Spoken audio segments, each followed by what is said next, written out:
Front 242 are playing their last shows ever in the US, and they're going out with a bang. The final two shows are in Chicago, where it all began for them in the States on Wax Trax Records in 1984. It's a full week of activities with bar nights celebrating the industrial scene that launched not only this band, but an entire genre. There's an amazing exhibit celebrating the band and their long 40-year history. The band members will DJ a pre-party. There's a movie premiere with a Q&A with the band afterwards. There's even a special Front 242 beer. And all of this incredible merch. We did it all, and we're going to bring you along for this epic goth adventure.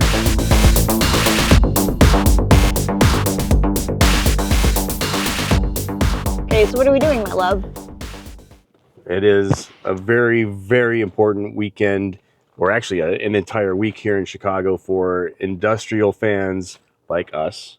The seminal industrial band Front 242 is having their final week in the U.S. ever. Such an important band in my history. And so every night this week there is an event with Front 242 music, and the band's taking part in a lot of it. And it is Tuesday, and this runs all the way through Sunday. So we are here outside Liars Club, which is one of our favorite bars in the city.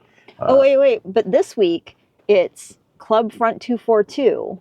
All week, they're doing DJ nights. So tonight is Medusa's night, and Medusa's is this legendary club in Chicago, School and Sheffield, on the north side by the Belmont Red Line stop. It was a teen club from 1983 to the early 90s, and bands like Ministry would play there. Front 242's very first show ever was at Medusa's. Legendary club. Went there a number of times. So tonight they're celebrating Medusa's here for the very first night of Club Front 242. Yeah, so it should be pretty exciting, and we are going to bring you all of the events that we can get into. As much as we can. Yeah. For this Front 242 weekend.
All right, so that was night number one, Medusa night at Liars Club, and it was so much fun. It was for me to walk in there and see all of these scene people from, it just looked like it was back in the late 80s, which is exactly what it was supposed to be, but it did, and it was amazing, and the music was great.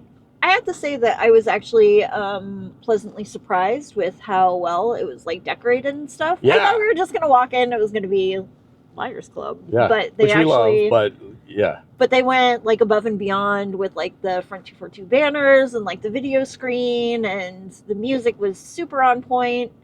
And we had a bunch of the Front 242 beer that was specially brewed by Old Irving Brewing, which has always been a really good brewer here in Chicago, but now they packaged the special Front 242 beer. They had it on tap, and we bought a 4-pack.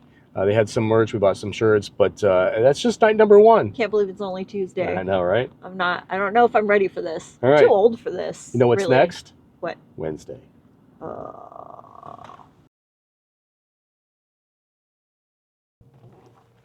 And here we are, night number 2 of 6, Front 242 final weekend in Chicago, in America. And tonight is a movie. What's the movie about? I actually don't know. I assume it's about Front 242. EBM, right? It's like a electronic body movement music. Oh, so we're gonna go check out this movie. I think the band's gonna do a Q&A afterwards, and then it's an after show or after a movie party, Wax Trax night back at Liars Club. Let's go. Let's do it.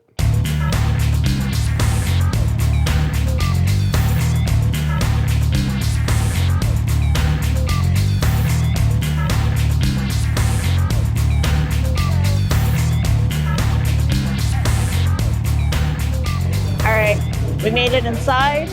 We got more Front 242 beer. So behind this wall right here is the exhibit, which we will come to on Saturday. Okay. I think is when we have our We have a reservation for that, right? Yeah. Run into a bunch of friends already. We picked up our VIP swag, which is really cool. And now we are standing in line to buy more swag. Yeah. Buy more merch. We thought they have one shirt that they were selling last night at Liars Club. And we thought that was it. But oh no. There's like a wall of merch, hoodies. Yeah. Well, we'll show you that when we get there, but wow.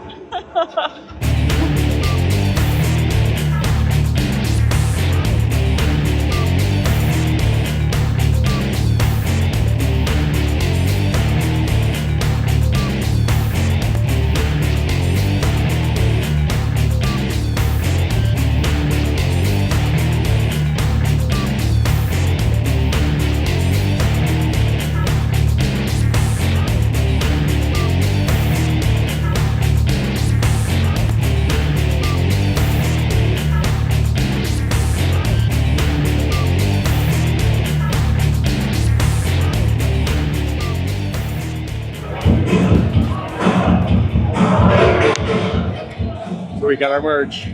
We did get our merch, and we're not allowed to buy any more merch after that. Until Saturday. No, it should be all the same stuff. I know, but then like we'll go like, oh, you know what? I should have got. The slip mat. Should have got the slip mat. No. All right, so that took our timing has been pretty good. So now we're about 5 minutes away from the movie. We feel that it's the time for us to step back. We're getting old. The market is there. We all are. We're all getting old. But Yeah, well, maybe we're a bit older than others. We have a bucket list of things we want to do before we go.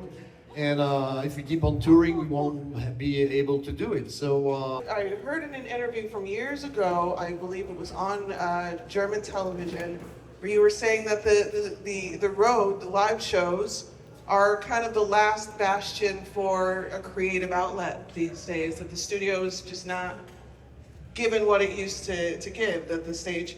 How much are you going to miss that? How are you going to get your creative juices out without, doing what you've been doing for the last Well, for us, it was a great adventure. So it's something that we're going to keep, like, I won't say like postcards or something like that, but it's really something that's going to stay with us. That feeling.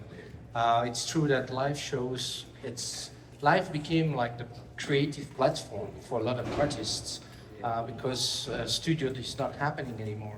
And same for us, we have now 4 tracks that we play live that do not exist on record.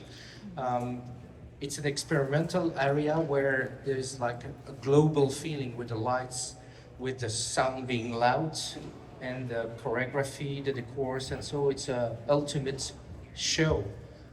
So for us to end on something like that, it's gonna be like something we will remember all our lives. We were making our own covers, going to the factory to have the press of the records and release it ourselves. For geography, for instance, we're putting a lot of our records in at the deposit in the shops. So we had no idea of really what label could do for us. But the US was definitely a dream for us. And later on, we happened to know that Jim and Danny were often traveling to Europe and were very interested in all those different genres, musical. But yeah, we didn't know what it would involve to go to the States, especially doing live shows.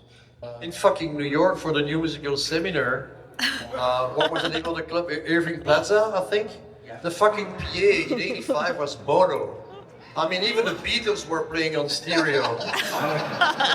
and the board, the mixing board for the monitoring was with lamps. And yeah, it was like totally, we were coming from Europe, it's like America, you know, all the technology and all that. And you're like, you know, mono PA, what the fuck are we gonna do with this? It's true that Daniel was working hours to try to get something that was more or less sounding the right way. Yeah. And then this guy completely on coke, like, well, was stable. And, well, that was America back then, and it's still sometimes the same now. I would go as far to say that in that point in the 80s, Wax Trax bands had the best logos, the best t-shirts, the best patches. Woo! Woo! How many people here have some sort of tattoo based on, okay, what is it? Yeah. Well, lead and gold. Nice. I have the Wax Trax logo on my arm. Oh. Next to the Chicago flag. Woo! I mean, there's something to be said for you guys. KMFDM had a great, you know, the thing going on. There's something to be said for making it known, because you know, when you're in high school or something and you're developing your own taste in music, the shirt you decide to wear out is as loud as you can be when telling, you know, this is who I am right now. I feel free to approach me to talk about bands. I promise I'm only a little bit weird. Tell me about some times that really, like, have you ever been like out in the wild and seen your logo out somewhere on someone and just been like, yeah, I did that. The bad part is that people never recognize us when we don't have our dark glasses.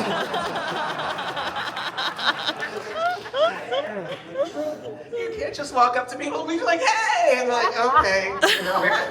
I know that most stars or pop stars, whatever, wear dark glasses not to be recognized. For us, it's the opposite. When we take off our glasses, nobody knows who we are. Before I forget, I think that the one that I really liked, but I don't have it, it's Daniel. It was a small synthesizer called a Gnat. The Gnat, yeah. The Gnat. It was like horrible, but the noise coming out of that was great. Gnat. I like the Yamaha VL1M, which is a very bizarre synthesizer, but I really like it. There's something interesting in your question. Is like when we came here to the States the first time, because it was cultural shock, we had recorders, cassette recorders. We were watching TV, zapping, and taking all kinds of sounds because we created a library of sounds. Now, something that's very different is that when I was young, I wasn't speaking English really. So English for me was just a tone. When you listen to a song, you like the voice is really a tone, and you don't understand the words. So the voice becomes an instrument, really. And when you listen to Welcome to Paradise, you can tell that what attracted us much more than the words is really the tonality, the way of the melodic parts of the way of singing. And this voice in Welcome to Paradise, to me, is like an instrument, whatever he says. It also has something to do with translating the power from one media to another one. From a political or religious point of view, how can we use that to make a musical piece that's powerful and interesting, maybe? That was also one of our goals.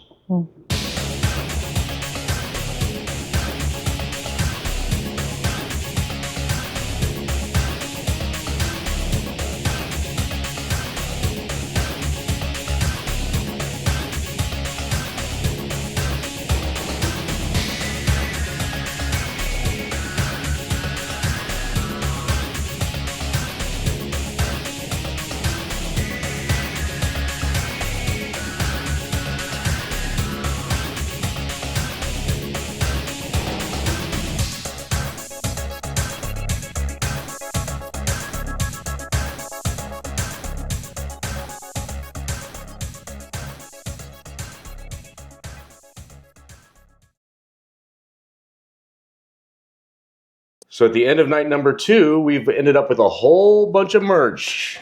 Whole lot of merch. Look at all of this stuff. Let us show you what swag we got.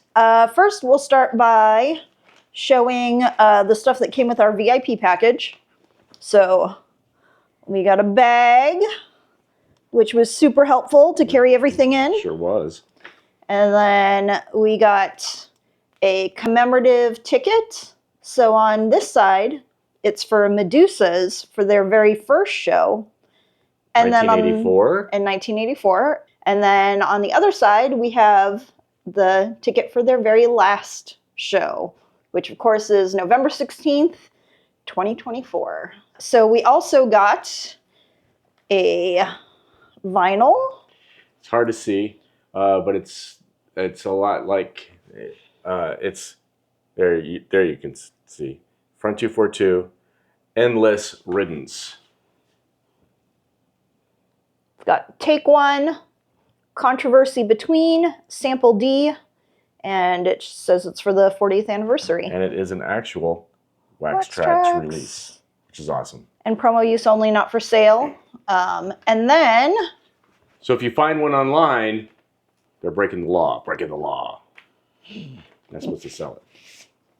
The cool part about it, though, is that the vinyl is special. Somewhat translucent. Yeah.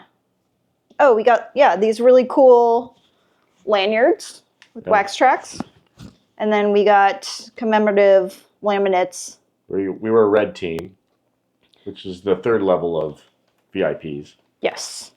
Next up, we have the poster. Which are just stunning. So incredible. Front 242, Blackout US 1984-2024, Wax Trax Records, November 11th through 17th. That's the entire week here in Chicago, market specific. It is frameable, and it's amazing. And the cool thing is, because we are both VIP people, that we have 2 of each. Yes. And then the last thing that I got is I got a t-shirt, and this is specific for the tour. It's got the dates on the back. Yep. And then the silhouette of the guys. That's pretty cool. That's a pretty Yeah. cool shirt, yeah. What else? We bought Wax Trax coffee. From Dark Matter Coffee, who are one of the sponsors, and they helped create the brew with Old Irving Brewing, but they also did their own coffee that they're selling. And we are actually a pretty big fan of Dark Matter Coffee, being that it's local, and they always do things for the scene. They've done a, well, this is We have the Unicorn Blood, which is the espresso. But we have bags up in the very top of our coffee cabinet that have, that they're empty because we used them, but it's for the post-punk industrial museum and also Metro and Smart Bar coffees. So they do a lot for the scene. And they also work with Old Irving to help create the Front 242 lager, which is extremely drinkable. It's so good. We've been drinking it all week so far, and yeah, it's actually really, really good beer. Yeah. So we bought a 4-pack, and probably keeping it as a commemorative. Yeah. Because we'll drink enough of it this week. And then I bought a Front 242 hoodie because I love me some hoodies, and so that, and then the helicopter, and then.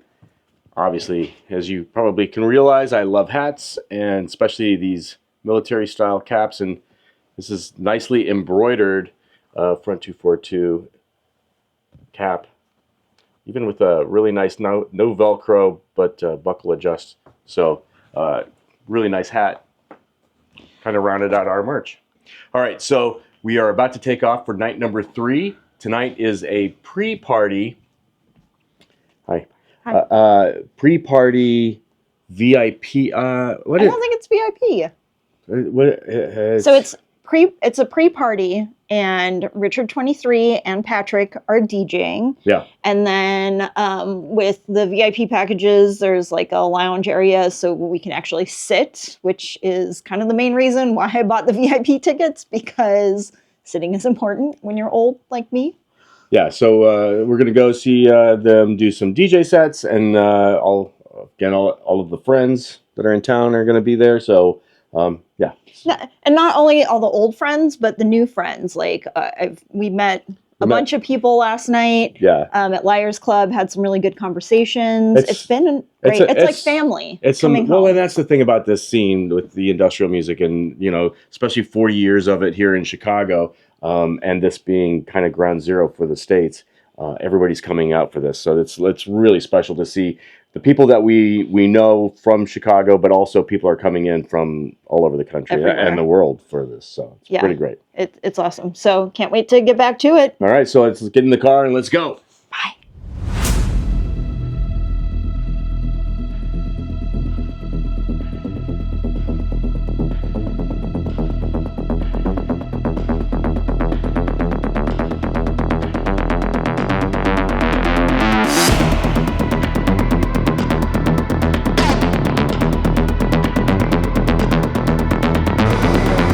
VIP lounge.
All right, here it is. It's day five of Front 242's Blackout Farewell Week, saying goodbye to the States. And we're back here at the DMC Warehouse, and we finally are going to get to go in and see the exhibit that has been brought together with all of the artifacts and all the history. And it's kind of like the really I mean, obviously the shows are special, but to actually see all of the artifacts, I think is going to be really special.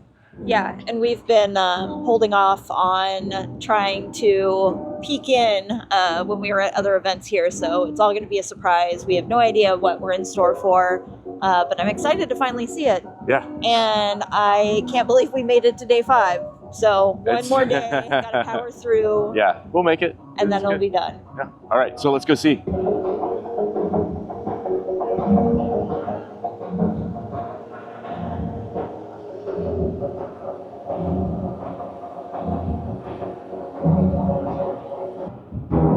I wonder what's on the tape.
It's like I'm in front 242. No sex until married. I deserve to go. I deserve to go. 10 seconds, stand up. Hallelujah. 10 seconds, stand up. Jesus is here. Hey. I deserve to feel like you're. Come in, Jesus. Hallelujah. Hallelujah. 10 seconds.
So what did you think? I thought it was really good. Like, I was surprised at how many artifacts and stuff there were. Artifacts, is that the right term? Yeah, sure. Okay. Pieces of memorabilia. Mark from Wax Trax is really the guy responsible for putting it all together, and I mean, It was phenomenal. It was chronological, and how every time it moved from one record cycle to another, it like the walls and the color of the room changed, and it was really cool. I thought really, really well done. Yeah, I'm sad that other people don't get to experience this because it was like so well done. I feel like that needs to be a room in the Rock and Roll Hall of Fame or something, because it was really great. It told the story, how they started, you know, how Richard 23 became involved, getting signed to a major label, how that undid them. Been there, done that. But a fantastic week it's been, getting to just all of the memories of being around Front 242, the music, the scene, and all the people. It really has been special. Yeah, for me, the big highlight of this whole weekend is the people, seeing old friends, meeting new friends. So it's just been a great, to me, it actually kind of reminds me of the old Kinetic days where everyone has like converged in one area, and it's just a bunch of people that, you know, you have so much in common with, because it really is all about the music. And yeah, it was great. So all that's left now really is the last show. The last show in the States. So off to the Metro we go. Yeah, and it's Patrick's birthday. Yay! Happy birthday, Happy birthday, Patrick! This is it.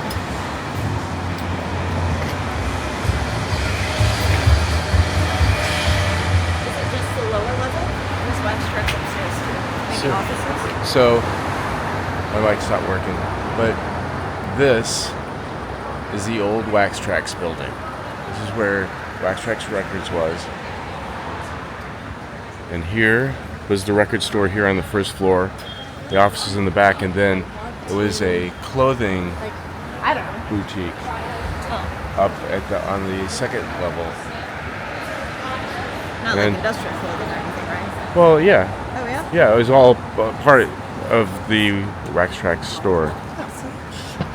But and now this building is. If you want to, you can buy it. It's for sale.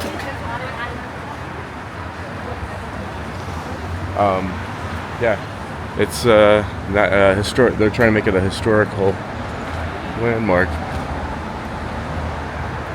I mean, it's just a cool building. This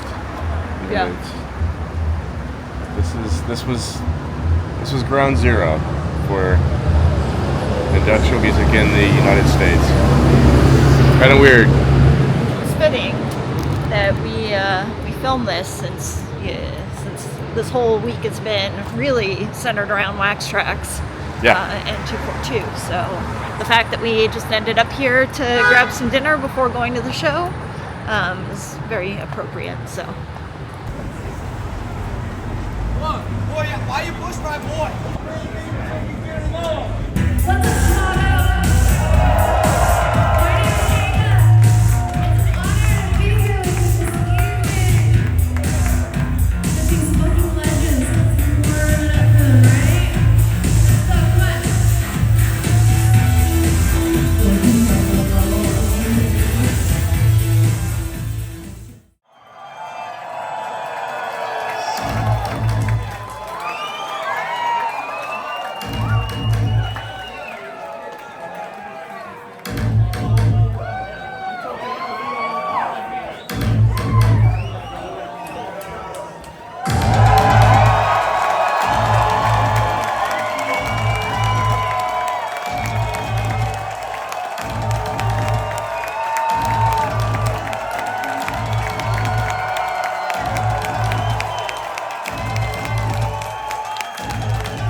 on tour in '84, 40 years ago, based only on that 12-inch. So, 40 years later, we're still here to celebrate with you. Thank you so much.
First of all, thanks to Joe Shanahan to keep this wonderful place alive.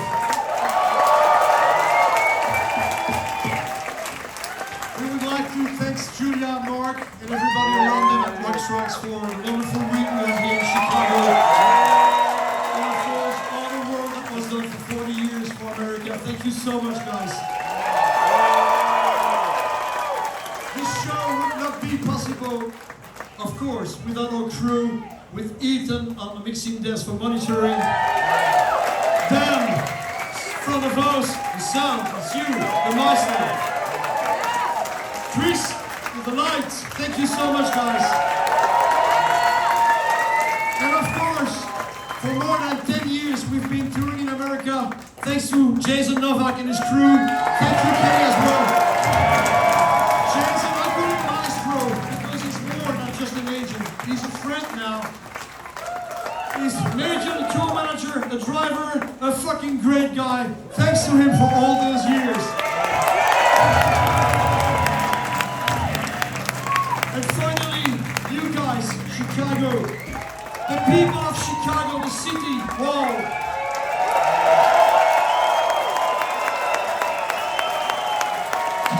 We started the fucking journey in America, right here, in this town, thanks to you. And I guess you all understand now that it's time for us to retire and enjoy some other things in life. But believe me, we're gonna miss you, Towns.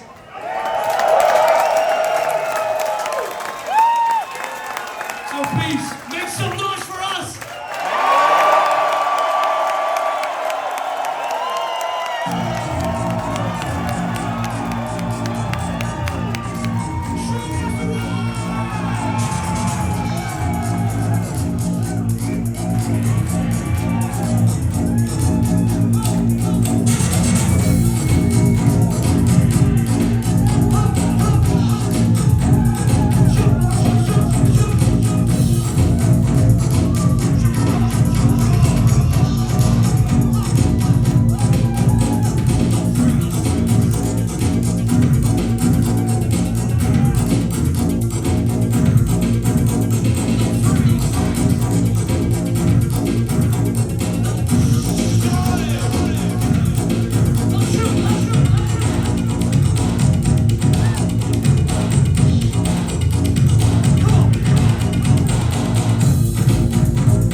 So night 5? 5 days of Front 242 madness, Wax Trax, bringing it home for a landing with their last show ever in the U.S. It was spectacular, actually. I can't even, like, I don't know. I can't really describe the emotions I have. You know, joy of them being in the scene. I don't know, sadness, obviously, but just a lot of love, I think. I think that's the biggest thing. Is it all goes back to community. It really does. And I think that they're like a cornerstone in the industrial community around the world, and especially in this city. And that's why people came from Scotland, people came from Germany, from Belgium, San Francisco, all over the planet to see the final U.S. shows in Chicago. Came full circle, and they ended kind of where they began, almost. Yeah. And yeah, again, bittersweet, but my heart is full, because it was such a fantastic week. It was a fantastic week, seeing all of our friends, hearing all of our favorite music. And whoever organized it. Julia Nash from Wax Trax, Julia Amazing. Mark from Wax Trax, and Jason Novak. Shout outs to all of you guys for putting on an amazing week, and job well done. I'm so happy. I would love to see more of these, but I also don't want other bands to retire. Right, so I don't know, right. but yeah, this was awesome, and here in our own backyard, so it was nice about that, I guess. Right. Well, and I felt like it was a perfect send off. It was like a great way to wrap things up, for such an illustrious career. Yeah. So yeah, it was nice to basically be able to say goodbye. So here's a question. What's another band that you think is notable in the goth industrial scene that should deserves a whole week of celebration? I mean, you don't know. You're not supposed to answer. I want you to answer. Leave a comment below, and if you like this kind of content, like and subscribe so we can keep bringing it to you. All right? Please.